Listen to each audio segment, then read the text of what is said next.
దీనికి సంబంధించి అయితే హైకోర్టు కామెంట్స్ చేసింది. రైట్, ఇక ఇదొక ప్రధాన వార్త అండి. ఢిల్లీపై పొగ పట్టింది ఎందుకంటే పగ పట్టింది ఎందుకన్న టైప్లో అనిపిస్తుంది మనకి. ఇక్కడ పొగ పట్టింది ఎందుకంటే ఎంత దారుణం అంటే ఒకసారి ఈ పిక్చర్ చూడండి. ఢిల్లీ నగరాన్ని కమ్మేసిన కాలుష్యమేగా. ఏం జరుగుతుంది అసలు? ఇది చూస్తే ఎంత దారుణంగా ఉందంటే ఢిల్లీలో పరిస్థితి. వాయు కాలుష్యం నుంచి దేశ రాజధానిని కాపాడుకోలేమా? తాత్కాలిక పరిష్కారాలు తప్ప శాశ్వత చర్యలేవి. కేంద్ర రాష్ట్ర ప్రభుత్వాలు నిలుపుతున్నాయి. ఈ పిక్ చూసిన తర్వాత నిజంగా ఢిల్లీలో ఎట్లుంటుర్రో అర్థం కావట్లేదు. చాలా కష్టం. ఎందుకంటే హర్యానా, పంజాబ్ రాష్ట్రాల్లో వ్యవసాయ ఆధారిత ఉత్పత్తులు ఏవైతే ఉంటాయో కొన్ని కళ్ళాల్లో మన పొలాల్లో ఉంటాయి కదా, అవన్నీ తగలబెడతారు. ఈ చలికాలం స్టార్ట్ కాగానే అవన్నీ ఏం చేస్తారు, మంట పెట్టి తగలబెడతారు. అసలే ఉత్తరాది మంచు ఎక్కువ ఉంటుంది, ఉత్తరాదిలో చలి తీవ్రత ఎక్కువ ఉంటుంది హిమాలయాల ప్రభావం చేత. ఈ పంజాబ్, హర్యానాలో కాలబెట్టే పంట వ్యర్థాలు ఏవైతే ఉన్నాయో ఆ పొగంతా వచ్చేస్తాయి కదా, మొత్తం ఢిల్లీ మీదకి వచ్చేస్తాయి పొగ. ఢిల్లీయే కాదు, లాహోర్ పరిస్థితి ఇంకా దారుణంగా ఉంది. పాకిస్తాన్ లాహోర్లో చాలా దారుణమైన పరిస్థితి ఉంది. మనం ఒకసారి అంతర్జాతీయ మీడియా కథనాలు కూడా నిన్న మొన్న వచ్చినాయి. చాలా దారుణం. ఇక కాలుష్యం అయితే వాయు కాలుష్యం ఎంత దారుణంగా ఉందంటే బయటికి పోతే ఒకవేళ ఊపిరితిత్తులు, శ్వాసకోశ వ్యాధులు ఉన్న పరిస్థితి మరీ దారుణంగా ఉంటుంది. మరి ఎందుకు ఇంత జరుగుతున్నా ప్రతి ఏడాది ఇదే తంతు? మళ్ళీ చెప్తున్నాను, ప్రతి ఏడాది ఇదే తంతు. కేంద్ర ప్రభుత్వానికి తెలియదా? ప్రధానమంత్రి ఢిల్లీలోనే ఉంటారు కదా, ఢిల్లీలోనే ఉంటారు, ఆయన ఇల్లు అక్కడనే కదా. ప్రధానమంత్రికి తెలియదా? కేంద్ర ప్రభుత్వానికి తెలియదా? రాష్ట్ర ప్రభుత్వాలకు తెలియదా? లేకుంటే పంజాబ్ ముఖ్యమంత్రికి తెలియదా? హర్యానా ముఖ్యమంత్రికి తెలియదా? లేకుంటే వాళ్ళ చుట్టూ మధ్యలో ఉండి వాళ్ళ చుట్టూ ఇంతమంది ఉన్న పీఎంకు తెలియదా?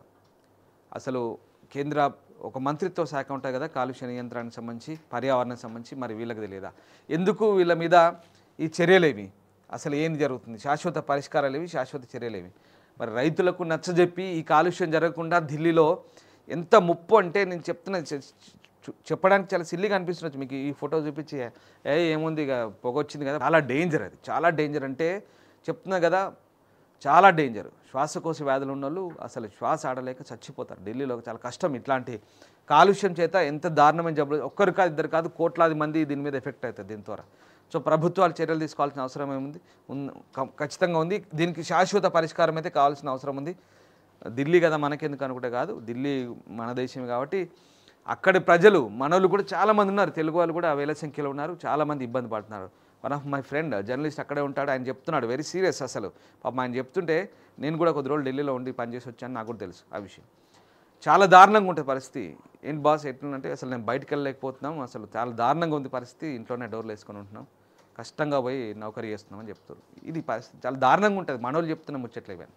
అలా ఉంటుంది ఢిల్లీలో పరిస్థితి.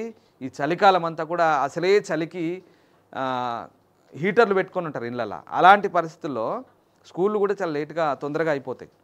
అలాంటి పరిస్థితుల్లో ఇంక ఈ వాయు కాలుష్యం, ఈ పక్క రాష్ట్రాల నుంచి వాయు కాలుష్యంతో ఇంకా దారుణంగా తయారైపోయింది ఢిల్లీలో వాయు కాలుష్యం. ఇది చూడండి ఒకసారి. మనం ఇక్కడ కాదు, మనకి ఎప్పుడు విషయం అనిపిస్తుంది అంటే అంతర్జాతీయ మీడియా కథనాలు వచ్చినప్పుడు మన నగరాలు ఏంటి, మనకి ఎంత జీవించడానికి అనుకూలంగా ఉన్నాయి, ఇలాంటి నగరాలకు పోవద్దని వాళ్ళ ఇండెక్స్లు చెప్పినప్పుడు మనకి అప్పుడు షేమ్ అనిపిస్తుంది. సో దీని మీద అప్పుడు మన కేంద్ర రాష్ట్ర ప్రభుత్వాలు కదలికొచ్చి పలానా అంతర్జాతీయ సంస్థలు చెప్తున్నాయి మన ఢిల్లీ గురించి ఇట్లా అన్నప్పుడు మనకు అప్పుడు కొంత కదలికి వచ్చే అవకాశం అయితే ఉంటుంది ఖచ్చితంగా. కానీ దీని మీద కేంద్ర రాష్ట్ర ప్రభుత్వాలు నిజంగా అదే ఇగో చూడండి, అత్యంత ప్రముఖులుండే కీలక ప్రాంతం ఇది. అవును, అందరు అక్కడనే ఉంటారు, కానీ ఆరోగ్యాలు కాపాడుకోవడానికి ఎందుకు చర్యలు తీసుకుంటలేరు అనేది ఒక ప్రశ్నార్థకం. సో ఏం జరగబోతుంది అనేది, దీని గురించి ఇంకా గుణపాఠాలు నేర్చుకొని భవిష్యత్తులో ఎలాంటి పునరావృతం కాకుండా ప్రభుత్వాలు చర్యలు తీసుకోవాల్సిన అవసరం ఉంది. It's most important. ఇదంతా ఈజీగా